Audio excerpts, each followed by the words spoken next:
funny man. What? Hey. Make some noise.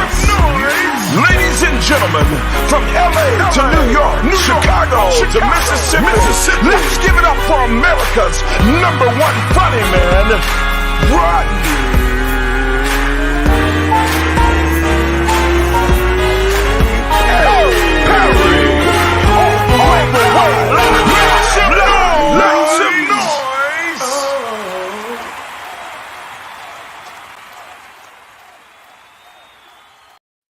What up, party people? It's your boy, Rodney Perry. You're tuned in to Rodney Perry Live. We are here in full effect. It's a Monday. Crazy great weekend, man. I was in Shreveport, Louisiana. Got a chance to go by my brother's ranch. And when I tell you we had a good time. We had a time last night. They had me out there on a horse. And let me tell you something. First of all, what you don't want to do is get kicked in the head by a damn horse. But we had a great time. Myself, bruh man from the 5th floor, Shucky Ducky, Vince D. Man, you talk about old friends kicking it. It was such a great time, man. One thing I want to address too today, Shucky Ducky was telling me, he said, man, Godfrey and them going in on me again. And I'm like, Godfrey, you a good dude. Why go in on a vet, a man that, in my opinion, merits respect? We're gonna talk about that today. My name is Rodney Perry. You're tuned in to Rodney Perry Live. Thank you guys for tuning in. Share the broadcast. Todd Gibbs, I see you. Brandon, Craig Chapman, Sylvia Crawford. Appreciate y'all. My co-host today got their faces beat to the guards. Coming in here fly as usual. Ladies and gentlemen, first up today, funny as all get out, Gina G, too funny. What up? Good morning, Rodney Perry. You know that's every time. They get you every time. Now, I see you taking your space to the next level. Your background is fly, you know. You see the lights. I see what you doing, Gina G. I'm growing up. Good stuff. All right, and joining us today on the broadcast, hair stay immaculate. She's always fly. I believe she might be dark skinned, but I ain't sure. She might be brown. I don't know. Ladies and gentlemen, Flo so amazing. I said Flo so amazing. I said Flo. There we go. There we go. How you doing, Miss Flo? I'm doing good. You could keep your hair fly when it's a wig, because you could just put it off to the side, keep it together. Is it a wig, Flo? Yeah, it's a wig. I would never take it off, but yeah, it's a wig. I have never. This how much I know. I don't know wig from schmig. Get it together, Rodney. Yeah. It's a wig. Our producer's in the saddle. Candace, she did willy-nilly doing stuff in the background behind the scenes. But man, so I'm hanging out with Shucky Duck this weekend. First of all, Shucky Duck performed on our show. Oh, cool. Brilliant. Legendary. Dude. But I mean, the guy takes so much flack, man. And you know, whether it's Chris Rock or Godfrey, it's people like comedians that's going, this dude need to, you know, they just bagging on him and roasting him. And I'm like, that's whack to me, because I think comedians merit respect after you've been in the game 25, 30 years. You right. Get respect. Am I tripping, Flo? No, I agree. You should definitely have some respect. What did they go in on him for? I'm confused. Why did? I don't know exactly. I haven't heard it myself, so I have to temper what I'm saying. And before I have a conversation with Godfrey, and I'm not one to have the conversation on the podcast and then call your ass. Oh, okay. Right. Oh, so Godfrey finally got something to say about somebody because he didn't say nothing to T.I. when T.I. said something to him. So Godfrey, he sure know how to pick them, don't he? He sure know how to pick who to talk to. That's all I think people know who they can, who they can try and who not. People know who they can try. Candace, how are you? Candace got a Chicago Bears paraphernalia on today. Oh, there we go. Good morning. Good morning. Now I see Al behind the scenes. I see Al behind the scenes. Oh, that's what's up. Well, we won the last 2 weeks. Yeah. The Bears looking good. We lost the week before last. Well, we won. So we 2-1. Yeah. We won. We lost against the Packers. Don't start sounding like Dolphin fans, y'all. With this one little win, don't y'all start. First of all, hold on, Gina. Dolphins is 3-0. Okay. Now, What I see Al behind the scenes. What time is Al coming home? 9:30.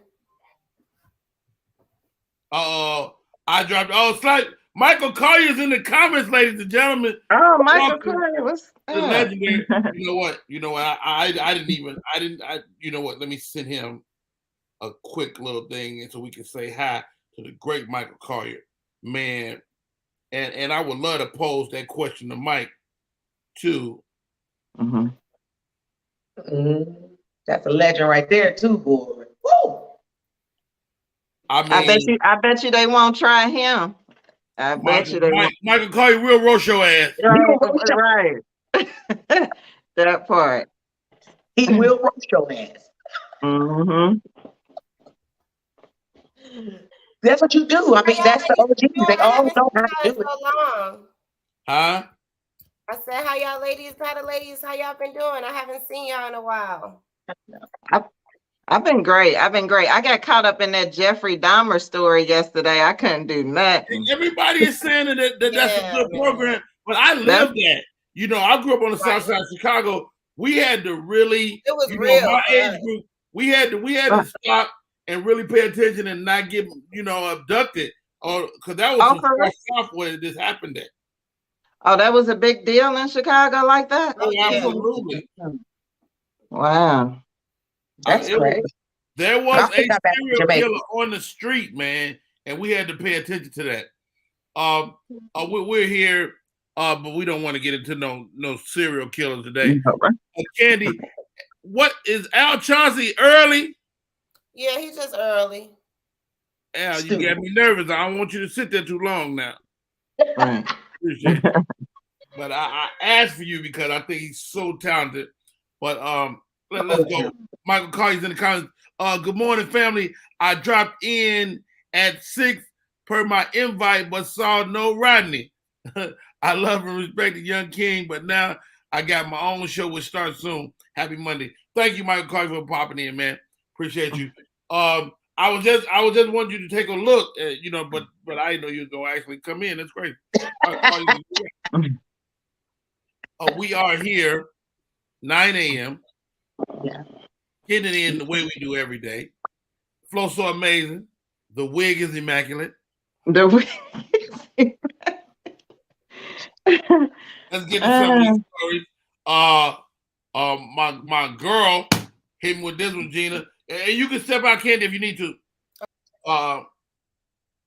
Rihanna to headline the Super Bowl. And that's a great word too, Gina, because Rihanna got some head. She got some head. She got some faux head. Rihanna will headbutt your ass. Now, let me ask you this, y'all. Is Rihanna going to be ready? Rihanna just had a baby. And it's her first one, and it's a boy. She ready. Them first ones, them boys, and he snap around. She all right. Boys, you recover quicker from boys than girls? So I've been told. I mean, I only had to recover one time, but I've been told that the recovery rate for the It's girls quicker. and boys hit a little bit, or the first child from the second child. It just hit a little different. That's the thing. They hit it after a while. Your body be like, all right now, we Right. back. We doing Okay. this again? But this is okay. Rihanna just had the baby. What, last month? I think right. I think thought it so. was The about Super Bowl's 2 in months. February. Has it been 2 months? Let's I look thought that it up. See if you can I find don't that for me, Candy. Okay. I'm not sure when she had the baby, but it's recent. Mhm. Super Bowl in February. The What baby you got? the baby is 4 months old. 4 months. Oh, 4 months. I thought 2 months, but yeah. Okay, 4 months. Yeah. See, Okay. these celebrity babies, they grow too damn fast because we They don't grow. see them. Oh, she gonna be fine by February. She'll Oh, be yeah, she got- skinny. Oh, And let me tell you something about Rihanna. One thing Rihanna is gonna do is stay ready. Okay, she's a billionaire. She gonna Yeah. have her stuff together. Okay, A I have Caribbean no girl. doubt in my mind that she gonna have it together. Now, let me ask y'all this, ladies. Do Rihanna have a body of work to do the Super Bowl? Yes. Yes. I agree. Yeah, she And I'm does. sure she has a lot of collabs. She has Drake. She has She gonna bring Jay-Z. people out. You Mhm. know, she has. Right. But my question is, she didn't want to do this like a few years ago, if y'all recall, with the Kaepernick and the Take the Knee and the Black Pride, So All right. now that Jay-Z and Rock Everybody Nation got their hands in it, now Stop right she there. Everybody freeze. A legend has joined us behind the scenes. I got to stop the presses, ladies and gentlemen, without any further ado. A real king of comedy. Let's The go. funniest man you know. His beard is immaculate. You never see him without a hat on, but we'd have caught him on the under. Ladies and gentlemen, Michael Collier. How are you, Michael? How y'all doing? Your show is awesome. How you get 3 beautiful women up this early in the Hey, morning? Michael, good Hey, morning. hey, Mike, I got to Good keep on the morning. East Coast. If I get them on the West Coast, they get mad with me. Man, they look good. Good morning, Thank and good you. morning. How y'all Good feel? morning. Good Michael Great, Collier. great. You look good. You look good. Oh, King thank of y'all. Wakanda up in there Huh? with your robe on. I Oh, you know, see. I didn't want to do this one butt naked. He told me the gospel strippers was gonna be on this morning, and that they only accept ties. And so I said, I gotta peek in. I gotta peek in, see what they doing. Rodney, Yo, I'm so ladies proud and of you, gentlemen. King. How you feel? Man, it's always a pleasure to see your face, Michael, man. Okay, so this was the question of the day. All right. I worked this weekend with Shucky Ducky. Quack, quack. Shucky Ducky, quack, quack. Shucky Ducky, Michael Collier was nothing short of amazing. He was his set was incredible. We went out to Vince D. Vince D owns a ranch in Louisiana. I know. Dude, I went out there, Michael Collier. I rode a horse this weekend. No shit. Vince D got horses and four-wheelers, and I mean he owns like 32 acres out there. Really. It's beautiful in Louisiana. Myself, Shucky Ducky, bruh man, we had a great time. But Shucky Ducky was telling me that some of the comedians was like roasting them on their podcast. And my question to you, at what point do you just get respect? At 20 years, 30 years, 40 years, does a comic merit respect just on their years? I think that you get respect when you earn it. So I don't know if there's a timeline on that. Some people can get their respect right now because of what they do, how they carry themselves, what they bring. I mean, Shucky Ducky certainly gets respect from me and a whole lot of people. I just worked with him a month ago. But I think more importantly is you can curse on here if you have to.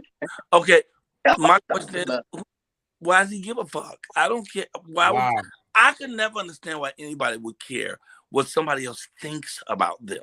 You know what I'm saying? Because if someone's thinking about you is not positive thinking about you, why you give a fuck about them? Anyway, your friends aren't gonna think ill of you. The people who care about you are gonna think ill of you. So the only people who could think ill of you is people who aren't with you. So fuck them. Keep it moving. You gotta ignore you gotta ignore the negative. You know, because negative energy is going to always come, especially if you're attempting to do something. If you're trying to do something well or positive, there's always something that shows up that tries to throw a wrench in the machinery. You just have to remember who you are. You know, you have to remember. I mean, I'm Michael motherfucking Kai, so I don't care what nobody ever say or do. I'm always going to be me, 100% me and authentic to me. And that way, even if y'all don't like me, I still dig me. You know, I'm recently a bachelor. And I'm going to tell you something. Living alone ain't that bad if you love who you live with. So the thing is, we got to get back to the basics, which is loving ourselves, because we are all creatures of God. And I belong to God. You know, I'm his possession. So if I know who the head kookamook and bottle washer of my life is, the king of my universe, the ruler of my soul, then all I have to do is keep being true to myself. And then those other people who mean you know well, they fall off to the wayside. They just noise makers anyway. They like, everybody, look at me, I'm over here. I want to say some shit. Because people who got shit to do ain't around talking about other people's shit. They too busy working on their shit. You know? Oh, that's a word. That's a word. He's taking the liberty to pop in our show, but you do your show every day, man. Talk to me about your show, and your show is huge, bro. Oh, brother, that's so nice to say that. And then I'm gonna jump off here. You know, my show starts in 45 minutes. So in 12 minutes, we start bringing people on. So I got to jump off. But my show is the Michael Kaya Morning Show. I started when COVID hit. March 13th, 2 years ago, they closed every comedy club in America on the same day. So all of a sudden, a whole lot of people was unemployed. I'm usually booked 8 months in advance every weekend. All that was gone. I could have came home, cried like a little bitch, or I could have thought of something else to do. So I sat at my kitchen table and just started my own little morning show called The Michael Kaya Morning Show. Wow. Today will be show 486. So we do one a day, 5 days a week, 7 o'clock Pacific time. And we always have at least one comedian. Today I got 3 comedians on. We always have at least one comedian, someone who does a black film. We'll have someone who will write a book, someone will sing, and we pray every show. So I want to have a show where people can come every day and laugh and pray, because your day always ends the way it begins. So if you get up in the morning, you laugh and you're full of energy and light. I look in the mirror, I thank God before I get started. Well, before I start my day, I pray first, because I don't like to talk to God with a dirty mouth. But after that, I look in the mirror and say, man, you sure did get down today, God. Look at you. Look what you did for your boy. Okay, let me get out here and do the best of what I can, since you did the best for me. And so if you start with a positive attitude, then the rest of the day gonna be like that. But trust me, get up and kick your foot on some shit. Damn, somebody always put in that damn chair. Your whole day gonna be messed up. Start positive, and the day will end positive. And that's what our show is there for. But I'm more excited about my new job, brother. You know about my new job yet? No, what's a new job? Brother, I got a 3-year deal with iHeart. I'm about to have my own podcast. Congratulations. You deserve Michael it. talks to everybody. You deserve it. It's gonna be so is it gonna be similar to what we've been seeing every day, or is it different? It's a new incarnation. Well, it's different. The morning show, we try not to do no cussing. We try to FCC it. You know, we try to keep that as clean as possible. The show that's going to be Michael Talks to Everybody is a bunch of celebrities, but it's also a bunch of just regular folk, and it's topic driven. So I'm doing 3 a week. They're 30-minute shows. So I do 3 a week every week for 50 weeks, you know, which is pretty easy, because right now I do 5 a week at an hour each show, and I do that for free. So for all this money they gave me, I'm going to be able to do that 30 minutes real easy. And the lineup of people, this is just some of the people who already said they're going to do the show. Jamie Foxx, Terrell Owens, Byron Scott, Ray Lewis, Earthquake, Mike Tyson, Ben Vereen, Tim Hardaway, Robert Ory, Cedric the Entertainer. Anyway, that's just, I'm just beginning the list. Rodney Perry, Gina. Rodney Perry. That's right. We need all of y'all. And if you're comics, y'all need to be on my show anyway. Y'all should jump on one morning and do 3 minutes of comedy, man. Get 3 minutes of laughter in. It's going to be really good. But at least watch it. Just go on YouTube, put in Michael Kaya Morning Show. I have a sitcom. I did 1 episode of a sitcom called The Miss Pat Show. I don't know if y'all know Miss Pat, but she's I know you did, Miss Pat. Has it aired? Your episode aired already? Oh no, I'm the Christmas episode. I play Santa Claus, and Debbie Allen directed it. So it's gonna be bananas. When you see that, you're gonna lose it. Then I have my 2 books come out. Well, first my comedy album is out right now on all streaming services. It's a picture of me sitting on a toilet, and it's called "Let Me Drop This on You." Okay. Then my 2 books come out. I have a children's book and an erotica book. So the children's book is called Lil Bobby White. It's ridiculously beautiful. And then the erotica book is poetry called In the Wet Spot. Blue erotica by I am done. In the wet Blue spot. erotica by MC Butternuts. So anyway, that's where Dr. Love comes from. Right. That's where Dr. Love come from. No, I It just feel got like to be. that. But look, I gotta go do my own show. And anybody who wants information, you can always follow me on Instagram under my name, Michael Collier, or you can write at Comic King 123 at AOL.com, or you can Cash App me. Oh, you can always find me on Cash App. That's Michael Collier's money. It's easy to pay me. Okay, y'all. Hey, I Michael appreciate Corey, you look good. So, You look I'm good. sorry for Real doing good. all the talking, but Yeah. Thank you, Michael. Thank you, Michael. I'll see you soon. Woo. God bless. Hey, man, I've done his Listen. show. Such a great guy. Whether he's performing, first of all, how about this? There is no comedian better at doing merchandise than Michael Collier. Oh, he's good with that. He said that several times. Yeah. I've seen him. Michael Collier, people be trying to leave. He said, "Hey, don't you leave here with Michael Collier money." Mm-hmm. There is nobody better. The man is. But Rodney, he said AOL though, Rodney. He said, did y'all get the AOL though? That's CD. See, you OGs, come on. I love Michael. Wrong, that's wrong. I heard that. First of all, I was like, I'm way AOL younger than Michael Collier. Yeah. I ain't got no damn AOL. My phone will be talking about, you got mail. I said AOL. AOL. Okay. Somebody told me yesterday that they ran out of internet. I had never heard that in my life. So wait. We're gonna tell the whole story. So I went to visit Vince D. Vince D got a ranch in the country of Louisiana, Darlene, Louisiana. So I say, Candy, call Vince. I want Vince on the show. I want to talk about the ranch. Vince is out of Wi-Fi. Vince say we used all his Wi-Fi this weekend. I say, nigga, what? Why they do that? I didn't even know you could use all the Wi-Fi. But my wife was finding me when we first moved in here. We bought our Wi-Fi like by the gigs, and the kids could use it up. And I was like, "You're right. So if you on a ranch, you probably don't never use 10 gigs, and then we all come in, Instagram and Facebook and tweeting." Okay. He said, Rodney, ran the man internet out. I sent him the link this morning to watch the show. He said, "You think I'm playing? You can't watch I don't have no." Wow. He called me back. He said, what had happened was I ran out of internet. But I thought little tink tink. I thought you could buy unlimited internet. You can buy unlimited, but you don't need it. You probably don't need it. Now, I can't function without all my internet. Right. Yeah.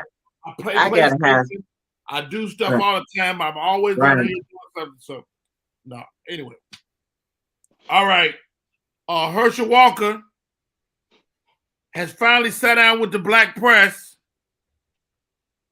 and they say he's a pawn for the Republican Party. Have y'all been paying attention to Mr. What was a great running back? Now he's getting into politics. Herschel Walker. Gina. Is that the one that smacked his wife or put the gun to? From what they got right. The wife came out, and it was a white wife, I believe. Right. His wife came out, and yes, you're absolutely right, Flo. So it's the wife, it's the slapping, it's all that. Herschel Walker getting his. I'm vote for him. You say he slapped a white woman? I'll vote for him. Yeah, there you go. He was a great football player. He is a He staunch was. Republican. I don't know if y'all remember his son during the last election for Trump was very vocal. Cute little boy, just as gay as he want to be. And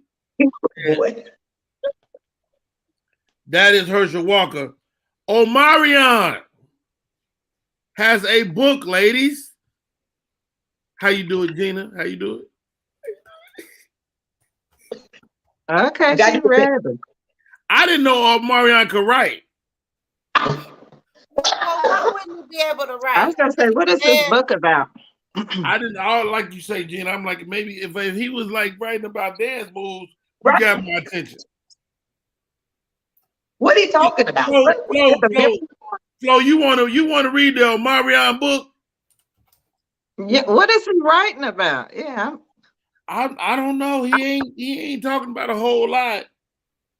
Yeah. But he has a writer. Rodney Perry got a book. Why Omarion can't have a book? I guess that's true. That's true, but I probably won't read it. What's up, Tanja? Let's see that. Let's see the cover. You got the cover? Whoa. Unbothered. The power of choosing. It's like a self-help book. I'll read that. I would read that. He looks good and grown on here. He looks really nice. I would read it. How old is Omarion? Anybody know? Huh? He can't be more than 35, is he? Yeah, he's probably about 35. Let me look it up and see. He old enough. Yeah, I would read that book because I like the title. I got two cougars on the show today. He's 37. He's 37. Oh, 37. Can Omarion get it? Can Omarion get it? Of course. He older than my husband. He older, so he can get it. He can get it. What you say, Candy? You say he older than your husband? Oh. What'd you say, Candy? Yeah, he probably could. Definitely probably before the Versus, yeah, the Versus. The Versus got me kind of they did a few things shaky grammar. Little too ratchet for me. I'm a little ratchet. Too rolly. Like he too rolly. He roll too much. Like I don't know, dude. That just that roll that much. Like that body roll. Body rolling out. You got a good roll. Rodney, you be rolling. You have a good little roll sometimes. Rodney, take it from the top. I like the roll. The roll mean you know.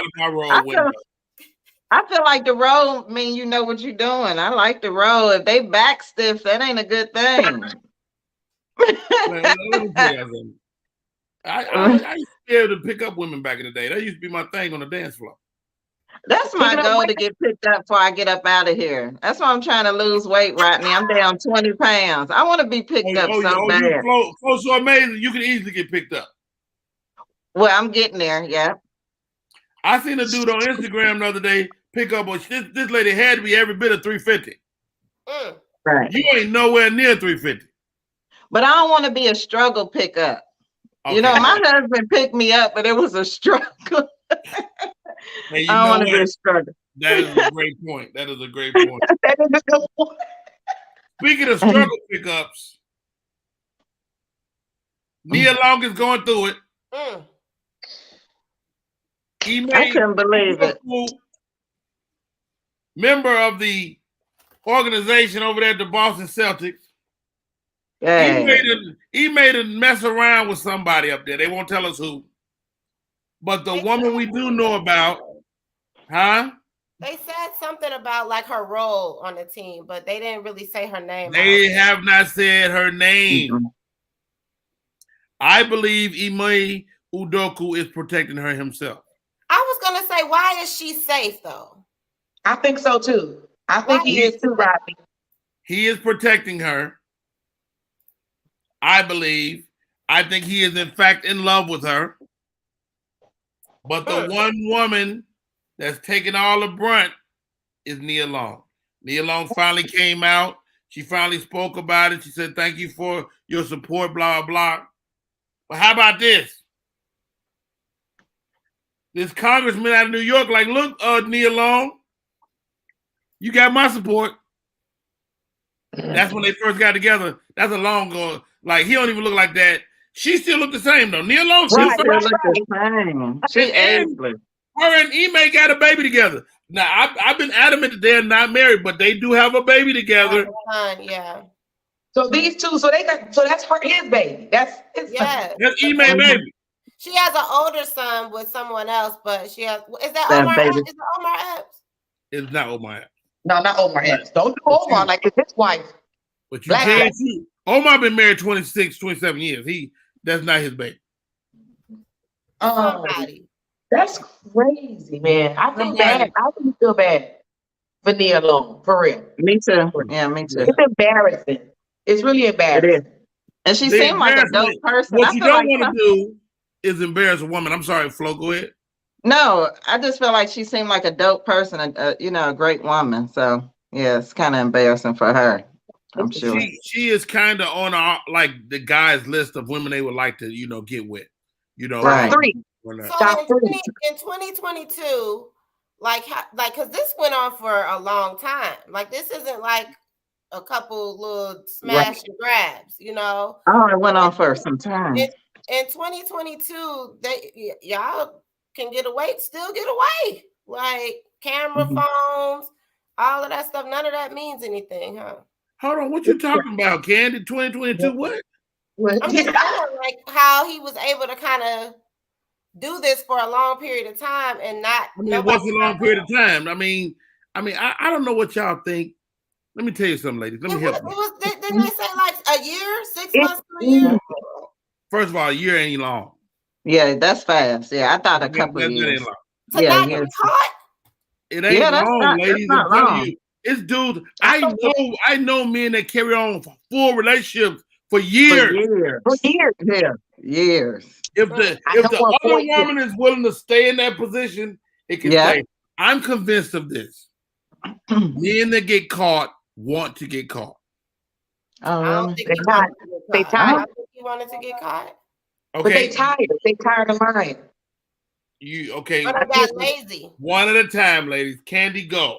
I think it was that they got comfortable and got a little lazy and slipped up, and somebody who wasn't supposed to find out. Stop right there. Go ahead, Gina. What you think? I kind of think what you said is right, Rodney. I feel like you be wanting to get caught because you tired. You know what I'm saying? Like you tired. So you really want to get caught so that you can either come clean, leave who you want to leave, stay who you want to stay, and now you feel like you're done because you ain't gonna tell. These men they're not gonna tell. They don't never keep it 100 and tell the woman, hey, baby, so it don't go out in the public and be this big old thing. They be lying. That's the damn problem. Lying. All right, Flo, so amazing. What's your thoughts? I don't think they want to get caught. I just think you can't keep stuff like that hidden long. What's done in the dark gonna come to the light, but they don't want to get caught. If it's going good, they don't want nobody to know. They want to keep that chick on the side and the main chick, because I think they still love the main chick. They just want something else. That's my opinion. He broke up with her, tried to let it go, and start talking. Felt some type of way. Yeah, that's the risk of having a side piece. Yeah, but as much as men say they want multiple women, it's hard having multiple women. It is. So as much as men say, "Oh, I got 2 or 3 women or whatever," bruh, you know you struggling out there. Your money getting thin, your time, your health, But here goes, guys. This is you gotta, listen to Uncle Rodney on this. These guys that participate in this lifestyle cannot maintain it. I don't care who he is, how much money he got. He can't emotionally maintain it. So he gets to a point, like Gina said, where he can't keep it going, and he allows himself to be caught.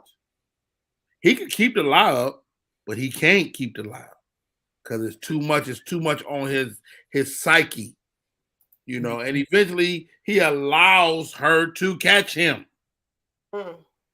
He ain't stupid as we paint this whole story of the guy being an idiot. He probably is an idiot, but it's because he chooses to be an idiot, I believe. And now with this Ime Udoka guy, He's at work. He's probably being way more visible than you want to be. And it's somebody's wife. Oh, really? So she married? This girl, from what we understand, from what's in the press, is that this lady is married. Gina's face. Wow. So they both was out of order, huh? Very much out of order. And now he done took a suspension, but ain't nobody said her name. Guess what? He's protecting her. He's protecting her. That's the only thing that makes sense. Yeah, because she's married. They're gonna leave their partners and end up together. You think so? I mean, somebody said that he been with Nia Long 10 years. If he was gonna marry her, he would have done it. But Nia Long didn't want to get married. She may not want to get married. Yes, Nia Long get married now. Right. But Nia Long, she was the problem. It was Nia Long. She has interviews where she speaks about never getting married. Like she never really wanted to get married. Right. So let's do this, guys. Like I wouldn't do it again. I'm married, but I would never get paper again. We would just be like Oprah and Stedman, no paperwork. You know what, Flo? I've said that before, but I like marriage. I would probably, I'm saying you can have the marriage. Single, I probably would get married again. But you don't need the paperwork. I don't think you need the paperwork. That complicates things. You don't want nobody standing outside the emergency room when your ass sick. Your contact your mama. Back on this sick shit. We back on this sick shit. I know. Back on. Look, Rodney still need his ass wiped. You don't want to die alone. Hey, I gotta take a break. My name is Rodney Perry. Okay. Tune in to Rodney Perry Live. I gotta take a break. We come back. We're gonna bring in my guest, man. This dude sang his damn face off. We'll be right back. What up, y'all? It's Michael Sean, and I know you want to be a podcaster. You want a successful podcast. You want to give your views and opinions, but you just don't know how to do it correctly. That's why you got to hit up ShawneeScott.com. You want to be on radio, and you want to know how to build your radio career. ShawneeScott.com. She's done all of this. I've worked alongside her for years, and I will tell you the information that she can give you is on a value level that I can't even put a price on it. All you have to do is go to ShawneeScott.com. Your future, right now. That's it. Michael Sean. Yeah.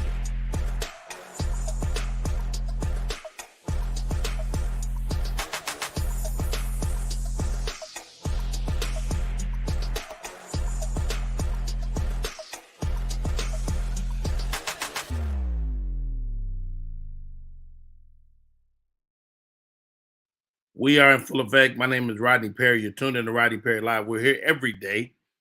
If I'm here, you're here, we're here.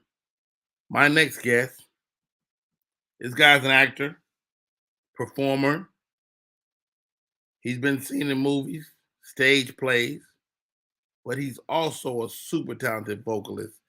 And just a cool ass dude, man. I had a chance to work with him. And just a great guy. Welcome to the show, Mr. Al Chauncey. What up, what up, what up? Good morning. What up, how you doing, man? Thank you for coming on this morning, bro. Man, life is good. I can't complain, man. When Candace reached out to me last night, I was laying down. I got the text. I said, I'm there.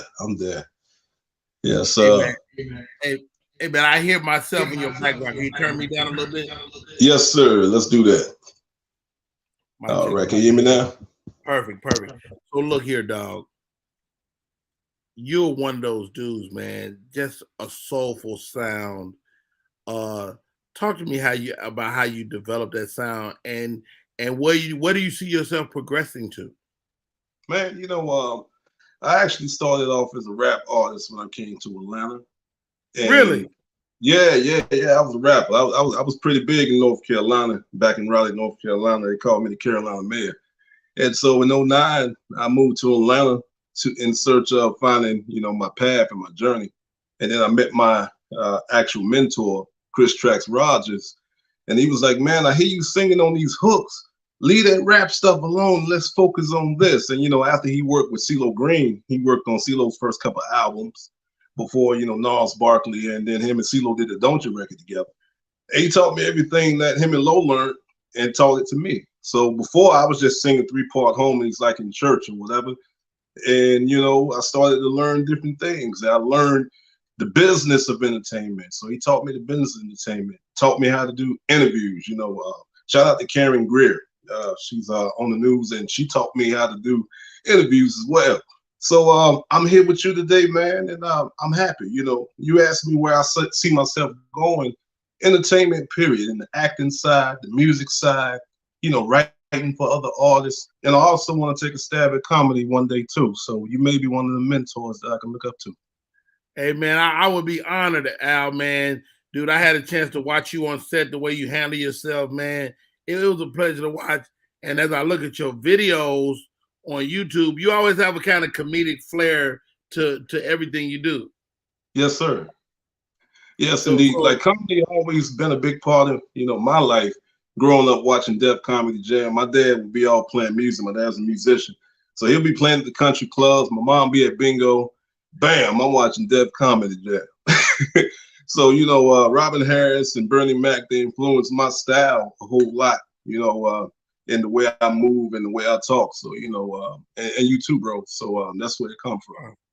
Wow. Vasir is tuned in. Thank you for tuning in. Miss Michelle C., I appreciate you. Al Chauncey is in the building. My co-host today, Gina G. and Flo So Amazing. Join us, ladies. Hey. Now, I said I got Gina G coming in today. I got Flo So Amazing coming in. I say, Al, I need somebody to make the ladies moist. That's it. Now, Al, I ain't sure these ladies is older. So I'm not sure if they still good get moist. Oh, You know, I can still get more. Is he tripping? 40 ain't old. She said, "Honey ain't old." No, hey Al, give me something, man. Let me hear your vocal stylings. Said, "I know you want to leave me, but I refuse to let you go. If I gotta beg you, please, for your sympathy, I don't mind, because it means so much to me. Ain't too proud to beg, sweet darling, please don't leave me, girl. Yes, sir. If I gotta please, baby. Yes, sir. Please don't leave me, girl." Hey, so soulful, man. At 9:43 in the morning, that voice sounds good. hey, we had other artists. We've had other artists on, Al, and they say, Rodney, you can't ask a guy to sing in the morning because their voice ain't warmed up. But you got to warm it up, man. First of all, I apologize for being an asshole to asking you to sing, but thank you for singing. All good. Yes, sir. Yes, sir. Hey, that's part of the business, man. You got to be ready at all times. Stay ready. I mean? Yeah, if you stay ready, you ain't got to get ready. Come on, Al. Come on, Al. What's your big goal, Al? Like, what do you want, man? Like, like you say, you want to get into comedy, movies, TV. Like, what's your big goal, man? Man, my biggest goal is at this point, moving into my 40s now. Being a mogul. I also want to do artist development with other artists too. Because it's about giving back. A lot of people has contributed to my life and what you see right now. And I want to contribute to other people as well. Getting involved on the business. I love business just as much as I love the music side. And a lot of people can't wear those hats, but I'm learning to juggle them both. So that's one of my big goals. And also I would love to play Otis Redding in a biopic. That's one of my big goals. Wow, that's big, man. I believe you could do that too, dude. Yeah. Otis Redding. You harken back to that era. Is that something that's just comfortable to you, or can you dance around all these eras? I can dance around all the eras. It's just like with soul music, a lot of people don't tap into it as much as they used to. Everybody's doing what they hear on the radio, and I'm just comfortable in my space as an artist. Going through artist development, you kind of trying to figure out who you are. You listen to other people. Hey, make a record like this. Do this and do that. You hear from other places, but you got to tune into who you are And I've been a soulful guy since I was a little boy. I didn't know it, you know. They used to call me preacher back in high school. And I'm like, why do you keep calling me preacher? But the tonality of my voice, this is my natural voice. So I'm just an old soul just visiting. That's it. And I'm going to give it all I got while I'm here. All right. We're going to play a game. I'm making this up on the fly. Rodney Perry versus Al Chauncey. Al used to be known as Preacher. So we're going to let you ladies give us a issue, and we're going to preach you through it. We're going to preach it through. I'm going to tell you right now, we're going to preach it through it. We'll do our best. Gina G, what's going on? An issue. Of the topics that we were just speaking on. First, giving honor to God, who is the head of my life and my house. That has come to you guys humble with this testimony. And I am a little overly moist. And so I just need to know if the pastor has anything that he can do to help me get through these trying times. Well, I just want to let you know, you got to keep holding on, sister, and wait on that right man to get that moistness the right way you want it. I know you're moist right now, but he's going to make a waterfall for you, dear Lord. Let me tell you right now. Though I need to lay hands on you. Have you purchased your prayer handkerchief? Have you purchased your prayer handkerchief, baby? Yes, brother. Well done, Brother Chauncey. And I will say this as we move forward, that you must move in an effort not to wet up everything. See, because I had a young lady that I dealt with, and every time I found myself in her company, I would look up and I would be wet.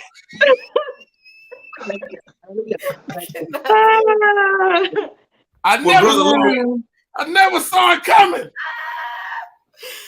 I say to you today, and I say out to you, drop. I'm done. Yeah, I think we only got time for one testimony today. Right. Flo, so amazing. You up next? A testimony? I ain't got no. What you need help with? No, me and Al gonna help y'all. Whatever you need help. Listen, I feel like I'm too pretty to struggle with being stopped up. The constipation is at an all-time high. Come on now. Come on now, Mr. Al. What sweet thing? He's dealing with constipation. Well, we got this constipation, this holy constipation oil I want to put on your forehead, baby, and it's gonna clear all that air out your ass, baby. I swear to God, baby. Just for $14.99, and then you pay for shipping and handling, and it'll come to you, you know. So we're gonna lay some hands on you, make all that air come out your body. Yes. Thank you. Appreciate that. Thank you, Brother Al. You did your thing once again. I feel clear already. Pastor's coming at you today because you got a spirit of feces. Oh, Lord Jesus. See, you are what they say about bound up. And what you got to do is release. You see, I once knew a young lady, and she had a similar problem. Oh, Lord. Preacher. Her bowels was full up to the rim. And so as she would talk to you, her breath would stink. Oh, Lord. Oh, Lord. Hallelujah. Ain't that She had failed to boo-boo so many times that her breath foul. She was full of shit. See how you, yes. But see, you don't have that problem because your breath smells immaculate. Right. All you need is some Pepto-Bismol and a little Mango. Chauncey oil. That's mad Chauncey oil and some mango salad. All right, last one, Candace. You up? You on the prayer line, baby. You on the prayer line. I love it. For the last couple months, I've been struggling with my taste buds. Okay. Stuff just don't taste the same no more. Mm. It's not COVID. It's just, I don't know what it is, but I want my taste buds back. Well, sweetheart, sweet thing, you need a taste of Jesus. Come on now. You know, you gotta pray for them taste buds to dance on your tongue, baby, so they can get them feeling. See, right now, them taste buds got arthritis. They ain't got no feeling right now. Thank to her. Thank to her. Woo! Baby, them taste buds gotta be tasting the right way. Yeah. When you come to Jesus. That's what I'm talking about, Candy and Toya. That's what I'm talking about. You know, wow. And your taste is coming back right now. It's coming. Have you purchased your prayer handkerchief yet? She ain't got it yet. Not yet. For $14.99, you just pay for shipping and handling. The problem with you young people nowadays, you don't respect all your senses. You see, when your taste buds fail, that means another sense is better. That's it. Tell them, Bishop. So the failure of your taste buds means you can see further. That's the word. Failure of your taste buds means you can smell better. So what you have to do is take your nose and stop it. If you can stop your nose, your taste buds will rejuvenate. I'm done. Stop. See that? See that? See that? I'm healed. And that's all we need to say. Al Chauncey, it's been a pleasure. He's so dope. To improvise with your boy is nothing short of amazing. Yes, sir. How much are those prayer handkerchiefs once again? $14.99 plus shipping and handling, so it's about $21. You know, I'll send it to you today. If you got Amazon Prime, it might come to you tomorrow. But if not, you know, it might take about 4 to 7 business days, but I get it to you now. 14 4 to 7? 4 to 7 days if you ain't got Prime. Hey, all jokes aside, last question, Mr. Al. Yes, sir. You're an entertainer, man. You out here in these streets. I don't want to throw you under the bus. Do you have a lady friend? I do have a lady, man. We've been dating for a while, and I've been single for a long time, so it's kind of refreshing to be, you know, in something that's stable at this point in my life. You know what I mean? Right. So, you know, man, everybody thinks that's a good thing, Mr. Al. Now, right. You also an entertainer, man. Does she get it? Well, yeah, she gets it. She gets it. Yeah. You know, she got to pop me upside my head sometimes, but she gets it. But she get it. He's so old. Ooh, you old. Ooh, you old. Not pop me upside my head. Lord, Jesus. That's it. You know, hey, you know, it's like that, man. You know, but you just gotta stay grounded, man. You know. Yeah. And me being a cancer, I feed off family and being grounded. You know what I'm saying? So yeah. Hey, and, I've been knowing Gina for about 10 years now. Oh, get out of here. Oh, wow. Al, what's your best advice, you know, for couples out there trying to stay together, man? What do you say to them? I would say that communication is the number one thing. You got to know how to communicate with that person. You got to know their love language. You got to know that person, you know, because like coming from a single man, a lot of times we're stuck in our ways. We don't want to break old habits. And so if we don't break some of those old habits, we end up leaving the relationship and running into it again. And I would say couples therapy too, man. I went through couples therapy. Really? And yeah. And you get to know some things about yourself that you didn't know before. Stuff stemming from childhood, your relationship with your mom, your relationship with your dad, you know, with friends and different relationships that you've been in. So you got to get to know yourself before you get into a relationship with somebody else. Wow, because you're gonna continue trying to find yourself even within that relationship. That's interesting because Michael Collier kind of said that as well, man. Yeah. Oh man, man, I can't thank you enough. When can we look to see a movie, TV project, or even a music project? Well, quiet as kept. I'm gonna be on New Jack City Live, touring with New Jack City with Alan Payne, Big Daddy Kane. Oh, Flex I heard about that. So Al Charleston gonna be on that stage doing his thing. Yeah, we're going to Detroit, Atlanta, LA. We're gonna be all over the place for that stage play. So I'm looking forward to that. Wow, that's amazing, man. All right, man. Hey Al, I can't thank you for coming on enough, man. How do we find you? How do we stay in touch? Man, Instagram is my business card and where I be at most of the time. So the same way you see my name right here, go to Al Chauncey, ALCHAUNCY. Shout out to Gina G. Flow so amazing. Candace Latoya. Yeah, I'm glad we got the gas out her ass. I'm glad we got the taste buds back. Yeah, man. We live in Chauncey. He's dope. Yeah, y'all can find me in Atlanta. You know, I'm here. Hey, Al, we need to get together, sit down and have a drink, man, real soon, bro. Okay, man. Give me a call, or either I call you, and we're going to sit down and do that, man. I love you, bro. My man, love you back, man. Al Chauncey is in the building. Rodney Perry. Hey, do we not love freaking Al Chauncey, man? Yeah, Al Chauncey. He's so cool. He's been grinding for a while. I knew when I moved to Atlanta back in 2013. 2013, yep. He was grinding the clubs then, singing everywhere, Lord Jesus. Yeah. I didn't know you were in Atlanta. Wow. Yeah. They broke in my house, girl, and I left. I was in Atlanta probably a year and a half. You left immediately. Yeah. Okay. Yeah.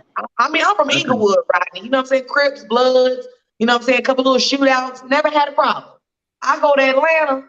You get your house broke in, huh? Come on, man. But I might come back, though. Hey, come to Cobb County. They don't break in over here. Okay, I hope so. I was in Morrow. They on their way. I was in Morrow. I know they might not have said something. Man, hey, my buddy Rob Wilkins is in the comments. He said the Reverend ain't saying nothing. So when I did radio with Monique, I used to do a character called the Reverend ain't saying nothing. I remember that. If I can find some organ music before the show, though, I might do the Reverend, and he has some fun with that. I tell you what, let's take a break, Candy, and then let's reset for the top of the show.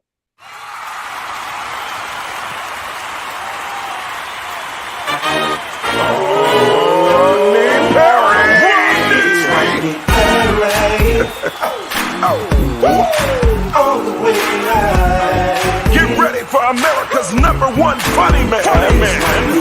What? Hey. Make some noise.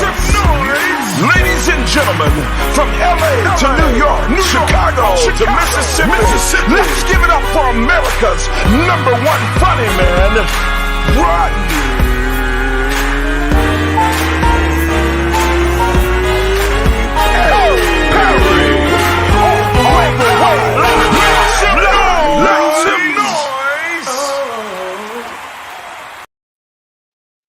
All right. Let's throw a commercial up there, Candy. Want your book or music to be published? Skip the confusion and rejections from others. Let BePublished.org publish and promote your work for less. BePublished.org handles it all, from cover design to worldwide distribution, with high quality and fast turnaround. You even keep rights and royalties. Everything was perfect. You made my dream come true. My book and CD look so good. Call 972-880-8316 now. BePublished.org. 972-880-8316. All right, we are back in full effect. My name is Rodney Perry. You're tuned in to Rodney Perry Live. Is it a lie if you leave something out? My co-hosts are in the building today. Gina G, Too Funny, Flow So Amazing. We are all married. Oh, man, yeah. My wife swears I omit shit. I say, so what? It's not a lie. Is omission a lie? Flo. Yeah, if you're not sharing the whole thing, you lying a little bit. No. What if, like, I'm not omitting on purpose? Okay, you know what? Let me take that back. Okay. I was gonna say, give me an example. Like, I need to give you an example. Okay, Flo has spoken. Gina G, is it a lie if you simply omit part of the story? Nope. Nope. And I've been doing that since I could talk. No. It's not a lie. I didn't lie to you. I just didn't say nothing. Okay, now let me give y'all the story. So I'm in Shreveport this week. This is fresh. I'm in Shreveport, Louisiana, having a good time, do the show, da da da. My wife goes, so what did you do? And I know she probing me, but I ain't do nothing. So I'm like, I'm going through the day, but I realize after I'm going, I'm literally leaving out a big chunk of the day. And it's only because my wife is a maniac. And I'm not leaving it out because I did nothing. I'm leaving it out because she's silly. Okay, let me tell you. So, one of my classmates that my wife has met before, I had a bad vibe with her. So, one of my classmates, her sister is bedridden and loves me. And so I was like, you know what? I'm gonna come visit her. So they came 10 deep to my show on Friday. So I promised I would come Saturday. So I go by their house, I sit with her sister 20 minutes, and then I leave. But I did leave it out. I get it. But go ahead. But is it a lie that I left it out? It's still a lie, huh? To me it is, but I get it. I mean, you just don't want to go crazy over something so simple. Like, you just showing love. Yeah. Dude, and I told her, I was like, you know what? She said, you be lying about me. I said, well, look, I did leave this part out a little bit. And I told her, and she said, well, you know I don't like that girl. I'm like, but it ain't nothing. I literally never dated the girl. I never dated her. Like, my boy dated her. And she and I were always cool. Mm-hmm. You did the right thing, Rodney. You did the right thing. But she says that woman dig you though, Rodney. But it starts with you. If you ain't never dated or into her, keeping it strictly friends, ain't nothing gonna happen. So it don't matter. But your wife know that woman into you though. That's not, you know what? She may think that, but I don't think nothing could be further from the truth. And we only think that because we have a problem with whatever it is.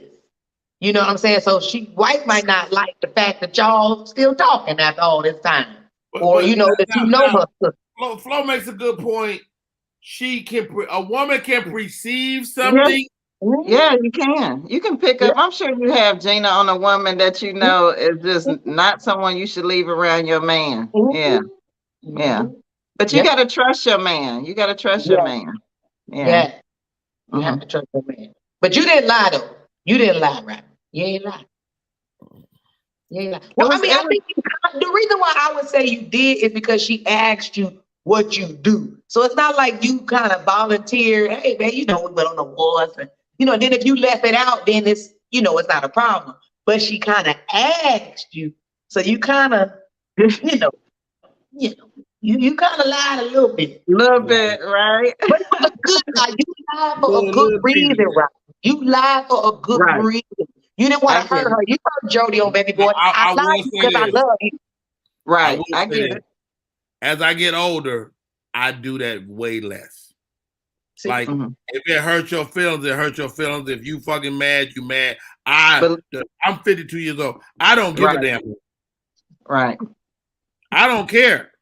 Mm-hmm. If this hurt your feelings, then so be it. Yeah, you can't fix that. You can't fix Who's that. talking to Rodney? Ouch. Ouch. He's serious. Yeah. What do y'all do to spare your man's feelings? Lie.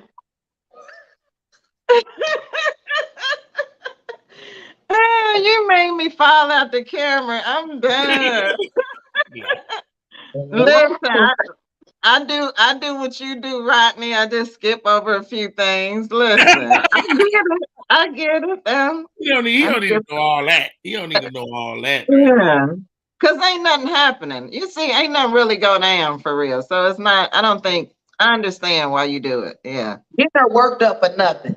Hey, Then cause the problems for we nothing. kind of grazed over this earlier, but if you were ever suddenly single, would you get married again? Flo says no. Hell no. Hell no. Now you can be in a relationship. I'm cool. I love long-term relationships. I just don't want the paper. The paper make it too complicated, get too messy. I feel like people should just be able to flee when they're ready to flee. Yeah. To flee? And I can write you, listen, I can write you on the hospital thing like this the person to contact. You don't need the legal paperwork. I just don't want the messiness of that because people get controlling and don't want to let go. And I just want to be able to flee. That's it. No tags. If they do that even when you're not married, you know, if you got that good cuckoo, even if you're not married, they go on crack. You try to leave. No, I know. Yeah, I watch Fatal Attraction. They'll put you in a baggie. They'll put you in a big bag. Hold on. Stop right there. Oh, sorry. What the hell is cuckoo? You know, little wet box. You know, little cuckoo. Just all right. Speaking of crazy, I was reading this story and it cracked me up. Let me see. Where is it? But Gina, did you say you were remarried? You know what? I really don't even know. That's an honest answer. Like I don't know. You don't know. Okay, got it. Okay. Because I like marriage, but then girl, listen, I've been on Rodney Perry. I understand polygamy. Girl, I got too much going on. I got too much understanding now. So if I was suddenly single, I don't know if I'd be a third wife, a first one, single. I don't know no more. Because life is crazy. It is different. It is different. And thank you for clearing that up for me. It's so amazing. Okay, ladies. Here the lady writes, there was a new guy at work. He was kind of cool, so I invited him to a house party with my close friends because we all like to drink and play games. We played a game of strip poker or something, and dude literally takes his pants off the first and his underwear second. Dick out. Oh, First time we hung out. Said it was the only way he played because he's no pussy. My friends were confused. I was mortified. I brought his weird ass to the party. We weren't even drunk yet. It was the second game. So anyway. He couldn't wait. So anyway, we've been together for 5 years, got married in July. I'm done. Wow. Yo, you out with friends, you bring a guy from work. First of all, you had no business playing that damn game. With no new guy. Strip poker. He takes his shit. He takes draws, everything off. Gina, are you done with him, or is this the beginning of a long thing? She saw that Sloan and was like, hey, this is the best way to actually meet somebody. This is a really good first date. Just let me see what we're going to do, and then that way I can decide. And they 5 years deep now? Oh, yeah. That's a good game. That's a good game. Hey. So Amanda, you don't want your friends seeing your man's package, do you? No, but so you said she was with him for 5 years and he came to the game showing his package? No, this the first date. Oh, this the first date. He does. He shows it the first day, but turns out they end up being together 5 years later. Oh, they end up being 5 years later. the package won her over, but that would have threw me. Like, you just go put your goodie. But listen, we know he's not a 6-inch sub because he was proud to just hurry up and show folks. But listen, I don't know. That would kind of take me like, I don't know. Maybe that's what hooked her though. She seen the package up front and like, oh, let me take him home. Yeah. I would be kind of surprised though, like, wow. Yeah. But your friends some of them probably didn't even pay attention to the dick. So I don't care about if they seen them. Now they know what I'm getting at home with your jealous asses. Stop looking at y'all see what he was working with at the party. Now y'all know why my back is this weekend. Don't play with me no more. See, so it's a win-win for me. I can appreciate his spontaneities. Okay. All right, ladies. He's adventurous. I think he's free. He's free. He's free. Have you ever participated in one night slammer jammer? What? What? One night slammer jammer. The one night slammer jammer. I gotta get that's dope. You gotta hashtag that. But no, one night slammer jammer. I never heard of that. Okay. Yeah, that's what me and my boys used to call it, back in the day. The one night slammer jammer. So y'all did it the first night, and did it turn into a relationship, or was that the only night? Part 2.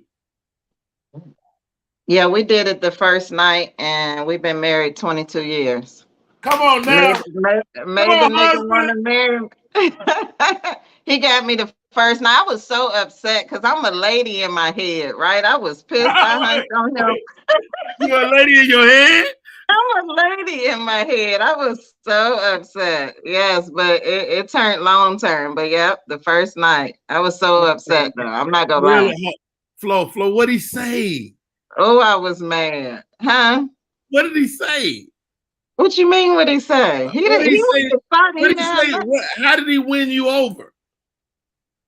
How did he win me over? Oh, his charm, his charisma. He can sing too. He can sing. My husband can sing. He can sing. Yeah. So he won me over. He sung a few of those R. Kelly songs, and they had all that pedophilia in the environment. I fell for it. I was young, but I was ready. Yeah, he warmed me up. He warmed me up. You know that song, Gina? But he was my one night stand. First, well, not one night because we continued. Y'all end up staying together for a lifetime. So wait, so I want to hear the whole story so bad. All right, so this is a love story. So y'all meet. How did y'all meet?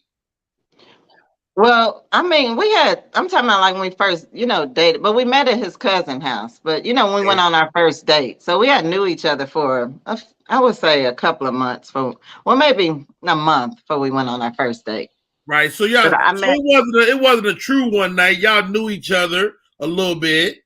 Just a little bit, yeah. But it was the first, date. I felt like it, that was a one night. You don't supposed to have sex on the first date. That was my thing. I don't know where I get it from, but I just felt like not the first date. But you did.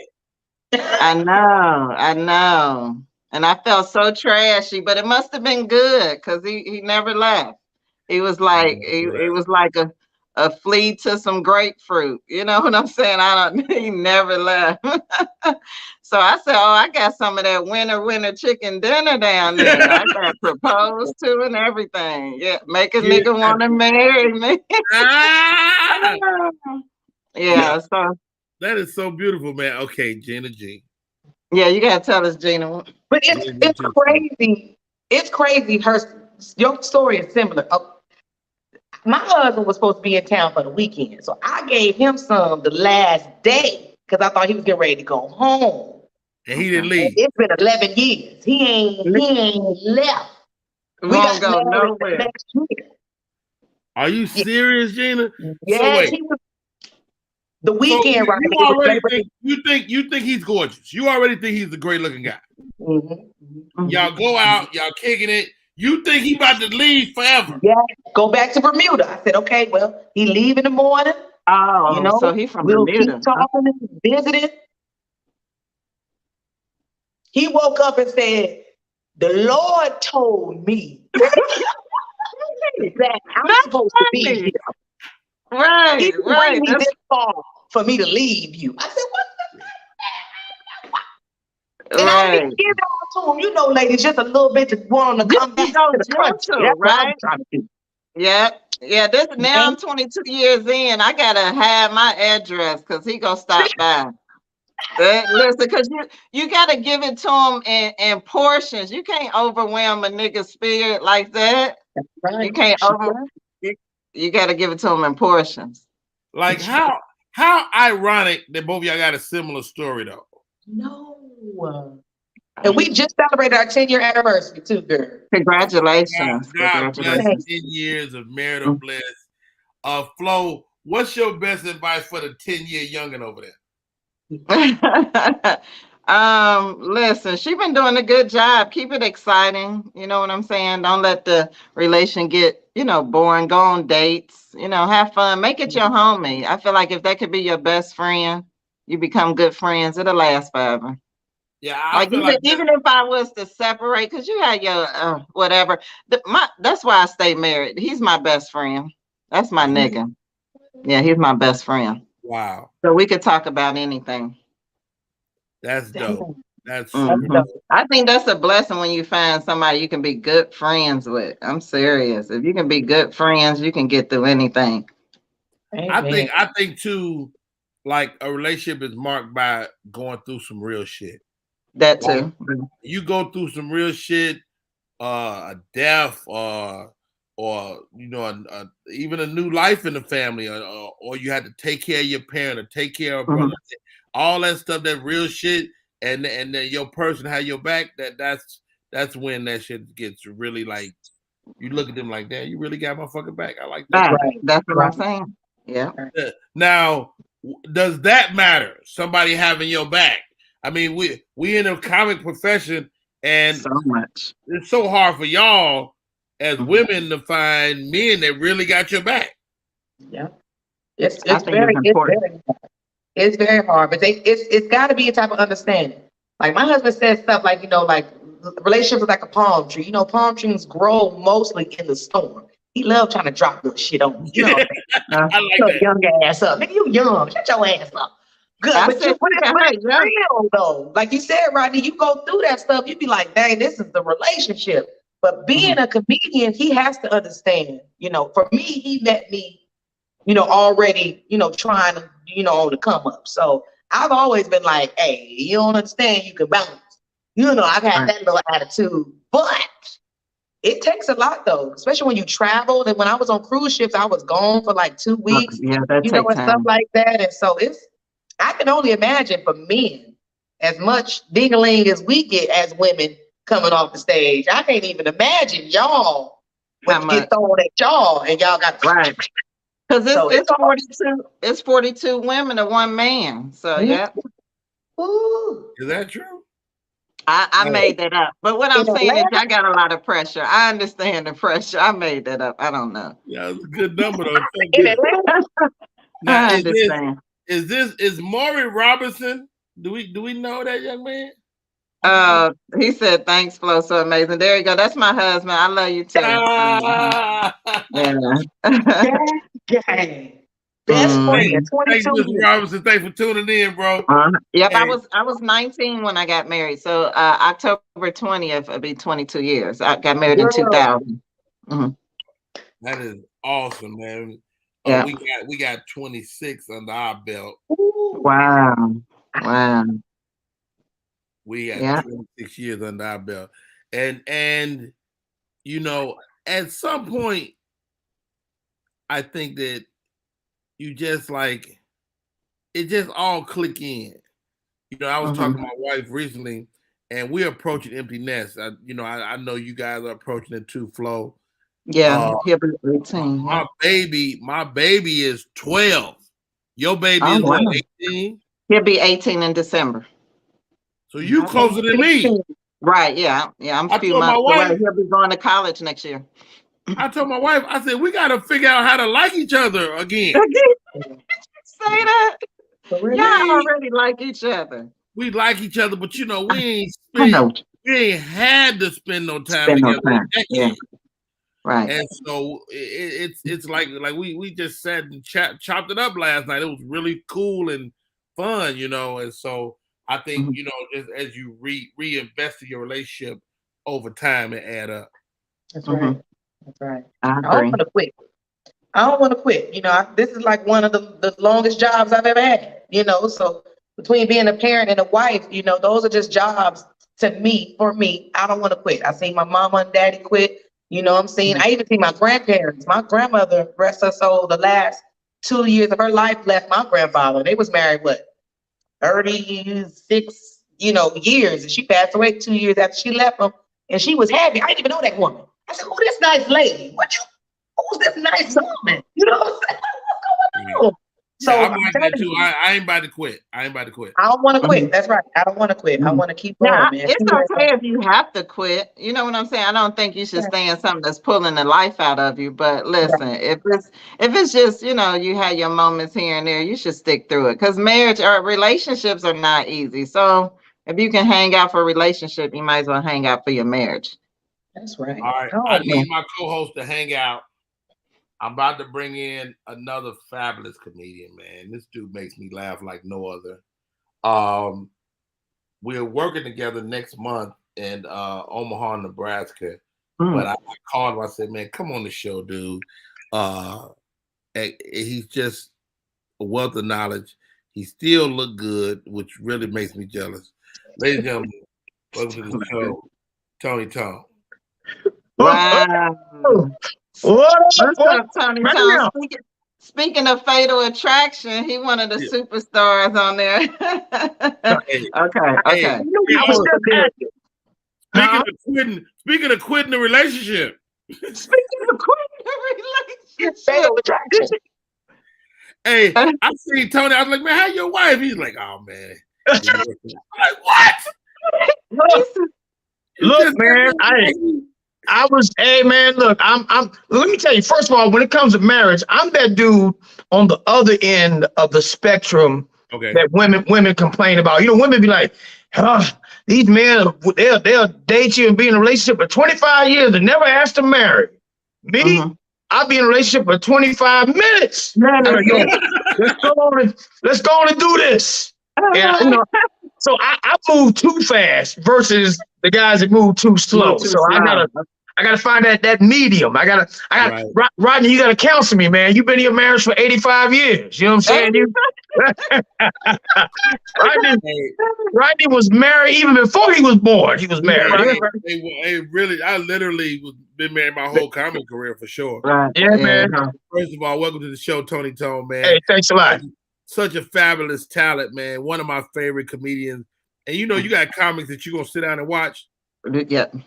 I'm gonna watch Tony Tone 100% of the time. Oh man, I appreciate that, man. And same to you, Rodney, man. Like you said, I heard you mention we will be working together next month. And man, I'm always looking forward to working with you, Rodney. Matter of fact, one of the last times you and I worked together was in Omaha, Nebraska, where I once lived. That's why I rushed into my first marriage at. That's why I met my daughters. I rushed into my first marriage. I did. That's why I met my daughter's mother, man. I met her at Omaha, Nebraska, man. Yeah. So yeah, man. It's gonna be fun returning to Omaha next month with you, man. And like I said, it's always a pleasure. I've been running into Rodney. First of all, before I go any further, what's up, Flo? Me and Flo was on another live in recent times together. And then that's Candace, right? Is that Candace, Miss Candace? Or who's that down there? That's Gina G. Oh, Gina, yeah, what's up? Okay, Gina. That's I know, right? There we go. I didn't have you're right.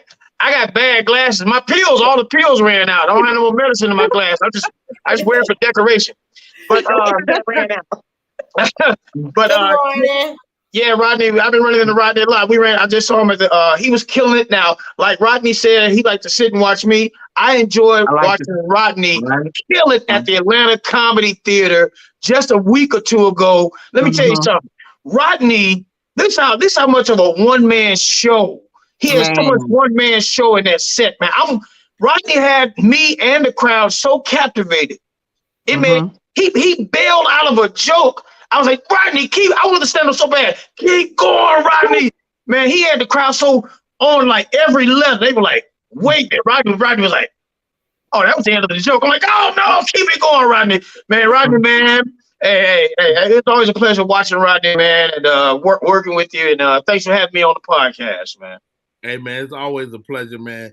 Hey, man, what's your philosophy as a comedian, man? Like, what's your approach?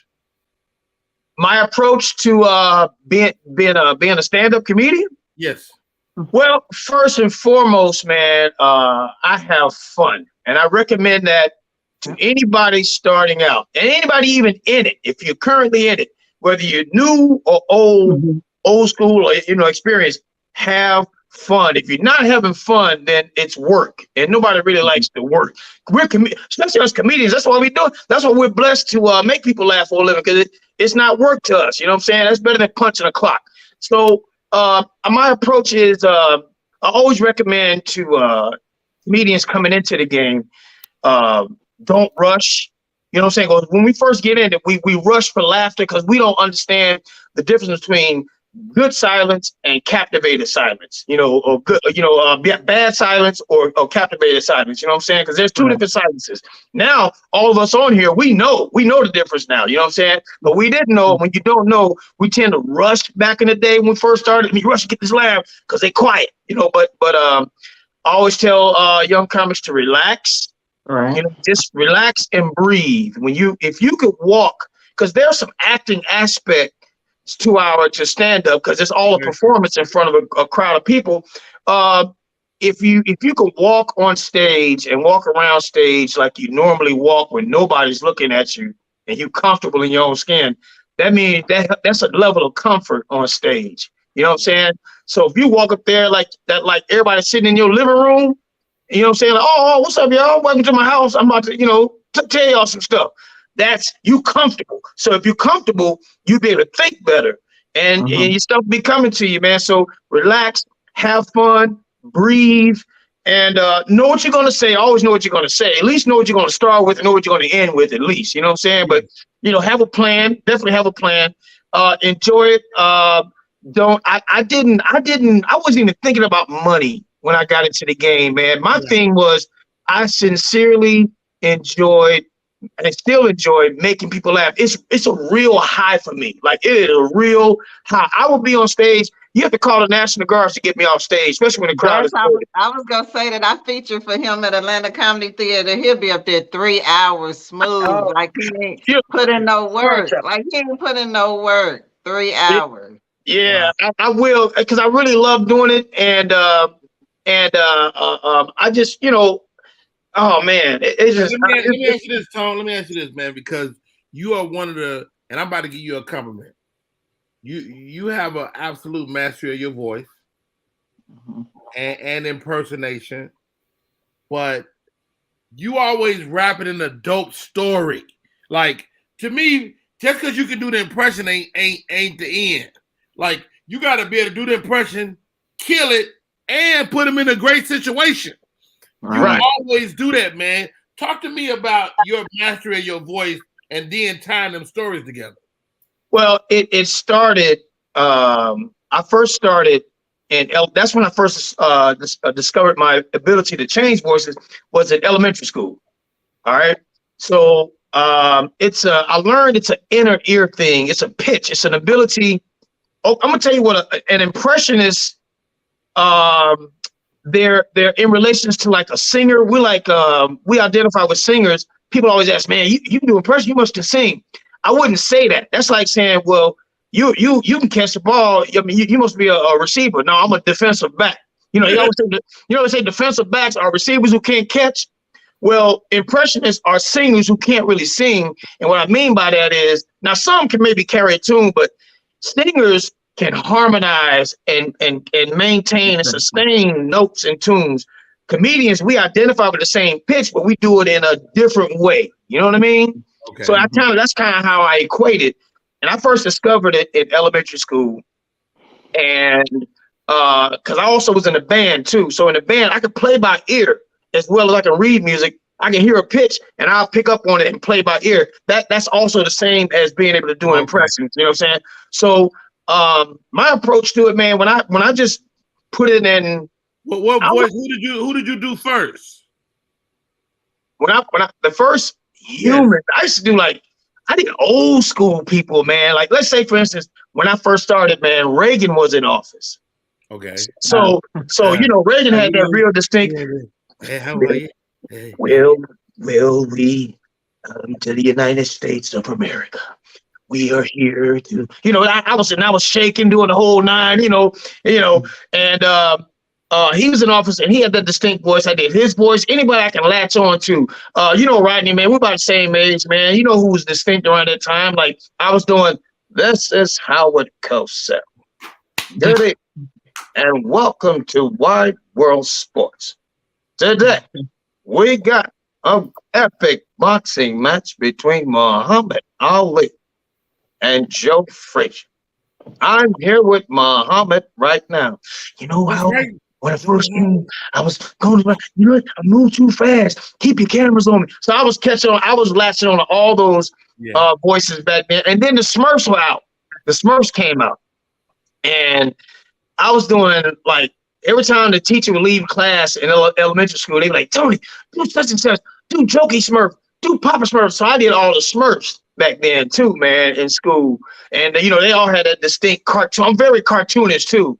So I was doing Smurfette. I just love flowers. Are we there yet, Papa Smurf? Not far now, Andy.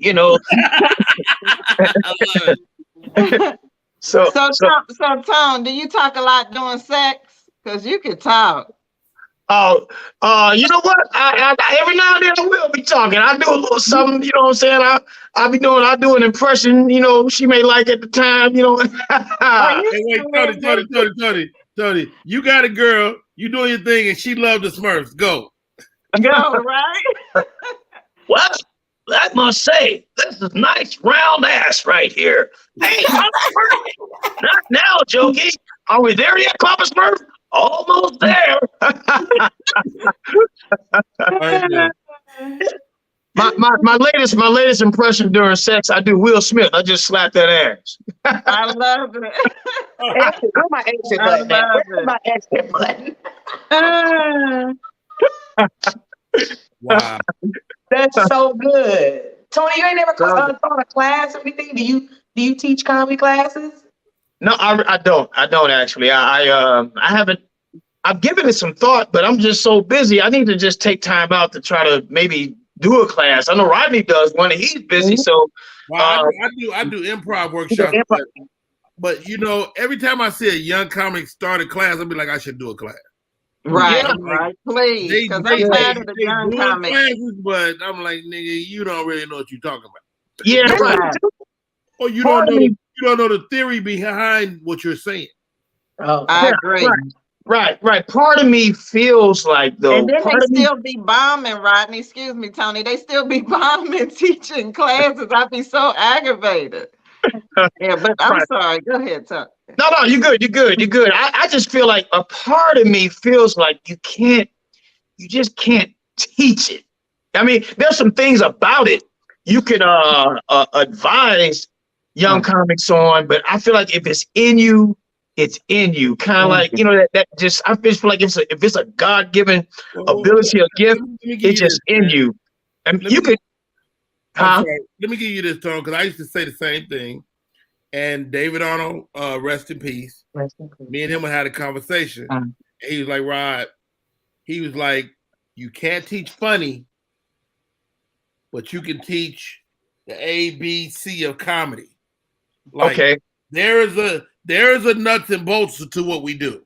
Yeah. So he said, I can't make you funny, but I can show you, like, I know guys that weren't as funny as me that were better comedians. Right.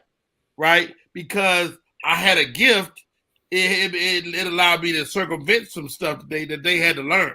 And so James Hanna, who was a great comedian, but he wasn't a better comedian than me, but he understood the A, B, and C, D of comedy. And so that's what David would always stress to me, that he was teaching them those things. Yeah, and that makes sense. That makes sense. And I was going to allude to that too. That's what I was going to say. Like you might be able to, like you said, you can't teach funny, but you can teach the ends, like you say, the nuts and bolts of it. And that's true. That's very true. I do agree with that. I do agree with that. Do you all feel like as comedians that if you had somebody doing something like that in your past, in the beginning when you first started, that it would have changed the I think I can't speak for everybody, but I think we had it, but we just didn't call it that. Like those are your mentors, the guy that said, "Hey man, what the fuck you doing? Don't do that." It wasn't structured. It just wasn't structured, but we all had somebody to teach us the ways of the Jedi. Yeah, we did. Every like you said, like Rodney just said, all of us had, or most of us had somebody. The city we started in had somebody or a couple of people who were real hot at the time, and we kind of patterned yourself a little bit after them a little bit. You know what I mean? Some, and it's not that you're trying to be them or steal their stuff. It's not, and if that's the case, if it comes across as that in some cases, it's not intentional. Like say for instance, Richard Pryor.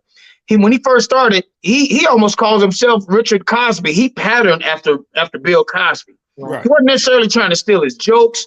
He kind of adapted to his style. But Rich learned as time went on that wasn't really his style. And when he came back, when he left and came back, he came back as a Richard Pryor we all know today. So a lot of comedians have done that, and I get that. I get that you pattern yourself after like when I first started with the Universal Circus. Casual Cal was my train. He was my training wheels. So I watched what he did, and I kind of patterned after he did. After a while, I came up with my own style. And stand up, I came out of Memphis. And honestly, Memphis, the closest person who was like a way ahead of the game when I started comedy out of Memphis was Lester Bibbs. But then he didn't live there. I didn't see him a lot in the city. So I kind of have my own way of going about doing things. And I actually was watching the early stand-up, like I was watching Bill Cosby himself, one of the funniest specials, and Richard Pryor and all them. And I was like, okay, I see. All right, I want to do that too.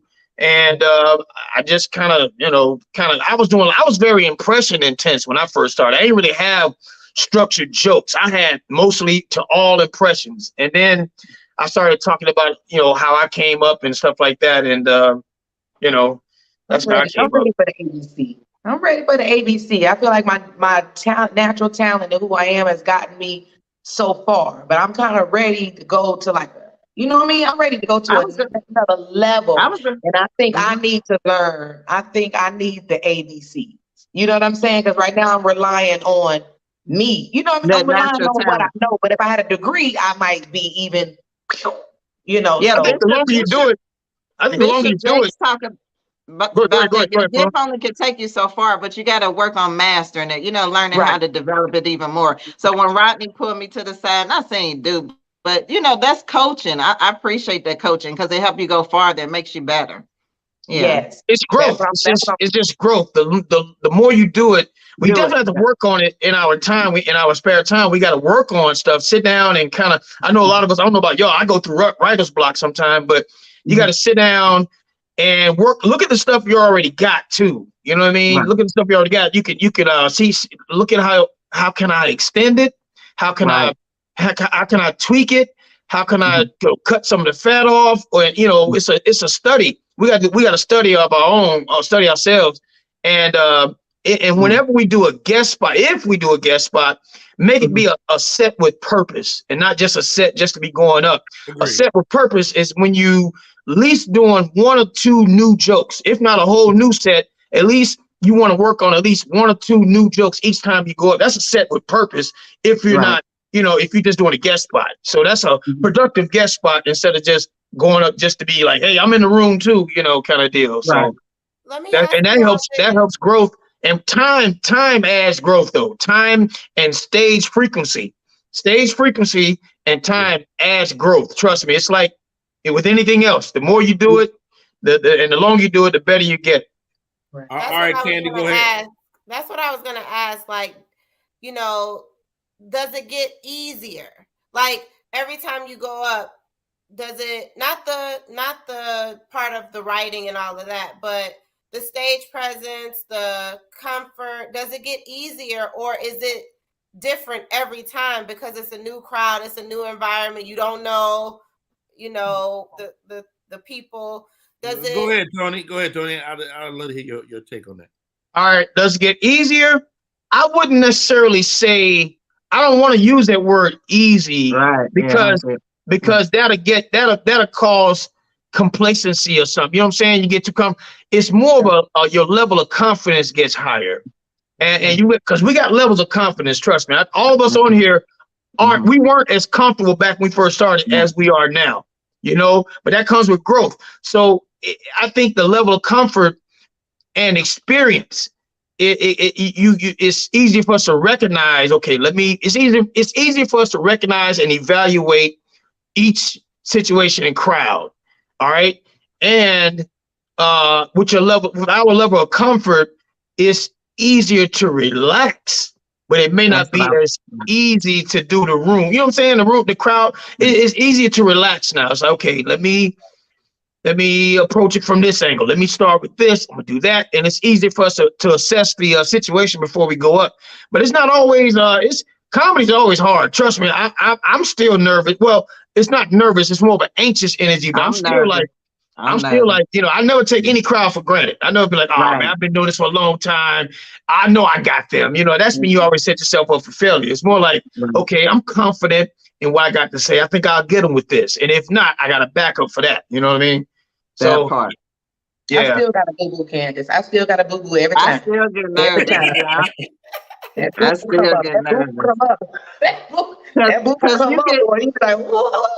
I personally don't get nervous, but I just don't operate good in nervous places. Okay. So yeah. I was explaining to my daughter, when I'm having a tough time, I'm usually in uncharted waters. I'm in like a situation I've never been in. The time I was in the all-white audience, I was fucking scared as shit. The first time I was in a corporate place, I was afraid. But once I do it, I understand it and I can go. And like, say for instance, this weekend, so we had 2 headliner show. Brudman was going to before me. Well, Brudman is a bona fide celebrity. Right. And he had celebrity and he was funny. So I evaluate how I'm gonna approach that set, But I relish that. I relish that. Make you better. And make you better, make you better, right? But Rodney, that's because Rodney at a point now. He's at a point where he know how to come up behind something like that. If I guarantee you, Rodney, I know I'm the same way. If we were young in the game and had to follow a bona fide celebrity, would have been so nervous. Like, or you would have yielded. You'd have been like, yeah, you go last. But but like following Tony ain't a game. I know, right? Tony Tone is not. I told you. I say, Tony, nigga, next time I follow you, nigga, we gonna be in the funeral.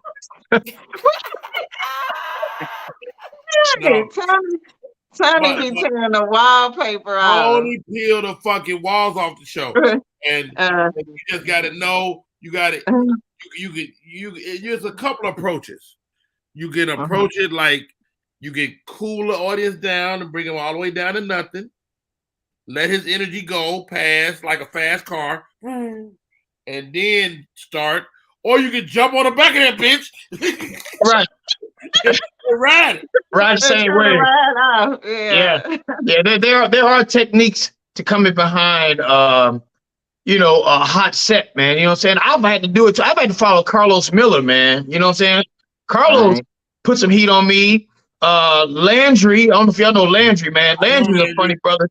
And we cause I do all kinds of rooms, man. Mainstream, black, it don't matter. I just do some rooms, and Landry had me working. Carlos had me working. I think I had to follow a few other people, man. And there's a technique to it, like you just said, like Rodney just said. That's if the host, if you have a host, sometimes a good host knows how to go up there and bring the crowd level back down. Yeah. And then there'd be like a buffer between you and the person in front of you, you know. Or sometimes you can go up and grab that same wave and take it to a crescendo, you know what I'm saying? So yeah, exactly what Rodney said. You could take them a different direction and everything, and because especially they be waiting. They're like, "What now? What you gonna do?" You know, Don't they? Just set itself on fire. What you gonna do? Right. And you feel that energy. This question is for everyone. I like to hear what each one of you think. Like, okay, so you're a comic. You're getting ready to go up. Tony Tone, or whoever you feel like can set the room on fire just went up. Do you watch his set? You follow him.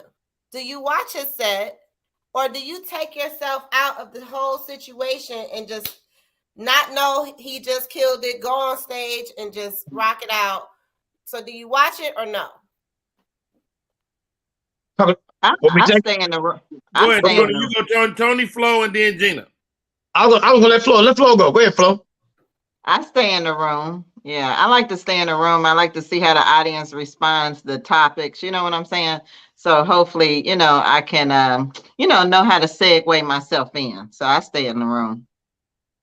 Same here. I stay in the room. That's really a rule of thumb in comedy, period. If you ask me, you always be in a room and watch what's going on. And just like Flo said, you want to see what topics might have been hit that you might want to talk about. And you just want to get an idea of what the crowd is laughing at, their energy. So you can, you know how to approach it when you get up there. But yeah, that's pretty much what Flo said. Yeah, I stay in the room as well.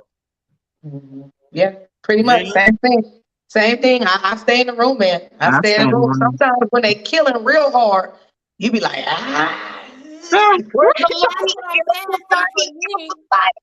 But you have to watch it because, like Rodney said, it fuels you up. You know what I'm saying? You next, and you like, okay, hey, don't go up there on no sucker. Don't go up there like a sucker. They just it's game time. It makes you better. I like following. Yeah. I like following strong comics. I'm not one that once I get to the next level want a weak comic to open for me. Yeah, the stronger the better because it makes you. Say it now. Yeah, it makes you. Yeah, it makes you level up. Yeah, very few headliners have that philosophy too. It's unfortunate, but a lot of them they don't have that. They don't have that philosophy, man. But only a few I know. They don't want to work. They don't want to work. They tell me that, Flo. I didn't come to fucking work. You trying to make me work, but I'm like, nigga, I didn't come to lose. I'm trying to be a headliner. You get what I'm saying? I'm in a different position. So yeah, maybe I'm not. That's also an indicator. That's also an indicator of the fact that you've become a headliner. Right. Yeah. Right. The cast is not wanting to follow you. You have arrived, and now you have to change your mind. Right. Because you not a feature no more. You not an opener no more. Talk to me, Rodney. Yeah. I guess that's the part of my question, because somebody is the first person to go up, right? And a lot of times, like as a viewer, somebody watching comedy, the first person that goes up, they don't have that. They don't have the ability to gauge the crowd to see kind of what they're working with. They have to go up there and like, bam, this is that's called going up and falling on the knife. That's called going up and falling on the knife right there. That's usually the MC, you know what I'm saying? But it depends on what type of show it is. And like on a standard basic show, 3-man show, you got an MC, you got the middle or feature, and a headliner, right? So the MC is usually a newer comedian, but you also have instances where you got like 3 to 4 headliners in their own right, and the first one to go up. But if you're a headliner going up first, you know that the laughs are going to be a little bit different because you're first. You know what I'm saying? You're getting the sober laughs. You getting we're still getting settled in laughs and all that kind of stuff. So like say for instance, I work with Don DC Curry a lot now, and He's one of the few headliners that don't mind another headliner going up in front of him, and it's just him and I. So I already know that what the crowd is going to be like. They're cold and they're getting settled in. A lot of them don't know me like they know Don, and I'm like, right. it's all good.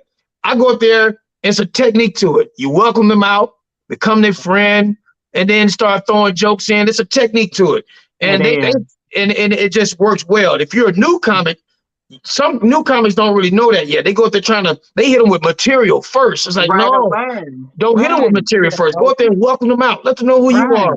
Talk to them and then ease it into it. But see, that's something you got to learn as time goes. But I don't mind playing any other position, any of the three positions. I'll be the MC, I'll feature, or I'll headline. So Me too. Here goes, guys. Last question of the day. Do you have a chip on your shoulder? Hell nah. I'm humble as hell. I'm humble. I'm too humble. Let me finish. Do you have a chip on your shoulder, like you go to other cities or it's somewhere new and you need to let motherfuckers know who Flo is, who Gina is, who Tony is? Do you walk around with a chip on your shoulder? Flo, you say no. No, because you never know how people gonna respond to you. Now, in my head over the years, I have developed more confidence in myself, more the fact that I'm to the point now, because things I've noticed is not really taking dips for me. It's pretty consistent. It's actually been my comedy's actually been getting stronger. But I think that comes from like years of doing, I have more reassurance, but I don't necessarily walk with a chip because you don't know how this audience is going to receive you. But I am sure of what I have and my talent that I feel like Tony was saying. You got a chip or you don't, Flo? No, I don't. No. All right, stop right there. You do not have you got a chip on your shoulder. Flo, Gina G, Too Funny. Do you walk around with a chip on your shoulder? But what do you mean? Maybe I'm slow. What you mean by like? Do you walk around like I'm about to let these motherfuckers know who the fuck Gina G Too Funny is? And I'd be scared though. You know what I'm saying? Hey, listen. When I go to another city, I don't keep me nervous, dog. I'm like, dude, they don't know me. You know what I'm saying? But I'm trying to get to what your statement earlier, Rodney. That's when you know that you're a headliner, you know who you are. Now you're getting, more confidence. That's kind of where I am, y'all. I'm still for real, the one like, for real, I was funny, for real. I'm sick of that shit. I'm ready to be like, so I go to other cities, so I be nervous. All right, stop right there. Tony Tone, do you walk around with a chip on your shoulder? A resounding yes. A resounding yes. And here's why. Here's the chip. I'm competitive, actually. I'm actually very competitive, all right? But not in a negative way where I want to go up and kill. Don't gloss the shit now. No. I know what I'm saying is like, some people are competitive, but in a hateful way. Like they want to they want to go up and kill it, and they gloat off of people struggling behind them. No, that's not my competitiveness. My thing is, look, and I'm gonna tell you, my chip has grown even bigger since social media. But my thing is, my chip is, hey, look, I've been in this game for a long time, and I'm not a household name. I've been in the game over 30 years, and I'm not a household name. I'm not jealous not bitter about it. My thing is, y'all gonna know, like you said, Rodney, y'all gonna know who I am. For those that don't know, y'all gonna know me. And when I'm done with this show, it keeps my fire going. My chip keeps my fire going. It keeps me competitive. And I have a big chip, man. I mean, for so many reasons, but I definitely not in a negative way, but I got a chip. No. Yeah. It's not mean. It's more so from a competitive standpoint. My chip is negative and everything. Yeah, right. Yeah. When I go and I'm a nice guy. I'm gonna humble all that bullshit. I'm all that. You're nice. Yeah. Like when I go to LA, I come in there with a big ass piece of cheese on my shoulder. Let me tell you something. I want the young niggas to know I'm still here. Yep. I want the old niggas to know I ain't going nowhere. I'm still better than you. I want all these motherfuckers, all these different groups. If you old and you ain't seen me in a while, I'll still fuck you up. Yep. Right. Yep. Right. And I go in there with that mental chip, it's probably counterproductive. But fuck humble. Yeah. Yeah, I'm like that. I'm humble too, but yeah. Let me tell you something, Flow So Amazing. You amazing. Your name ain't Flow So Amazing. Your name ain't Flow So I'm pretty good. Right. Right. Your name Flow So you that's a legitimate thought.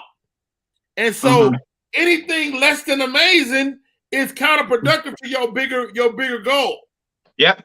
Yep. You gotta go in that motherfucker like, and I'm not saying have a chip, but I'm saying get it, Joe. You go in there like you deserve it. Yeah.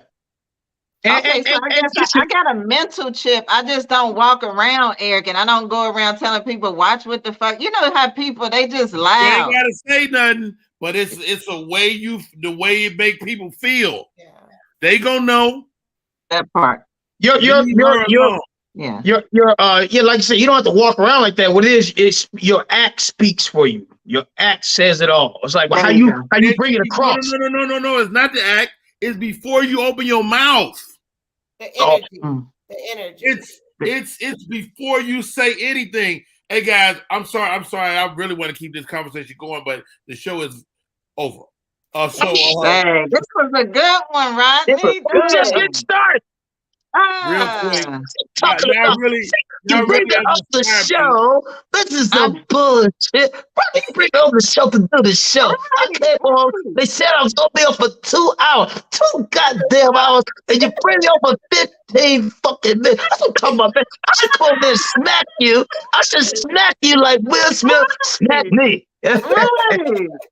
Hey, Joe, how do people stay in touch, man? Real quick.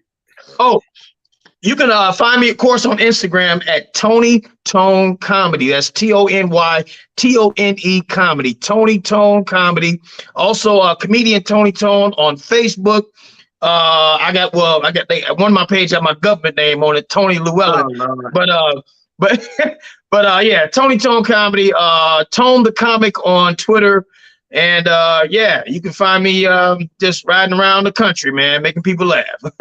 I love it. Gina G, how do we stay in touch?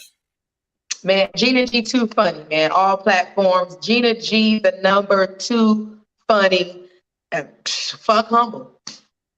Fuck humble. I like it. I got it in my head. Flow So Amazing on all social media, guys. I love it. Thank you, Miss Flo. Candace, real quick before we go. Yeah, you could find me on social media at Candace_Latoya. You can also find me every day, for the most part, on the Rodney Perry Live Show. Yeah. And on Sundays and Thursdays and Mondays in front of the TV watching some NFL football for the next few months. Hey, thank you guys for tuning in today, man. Great conversation. Great co-host, man. Thank you, ladies. Tony, Good job, everyone. Thank y'all. Thank y'all. Am I talking? Yeah. Tony, you're my brother in this. I love you, brother. Thank you for coming on. My name is Love Rodney. You too, man. And that's our show for today.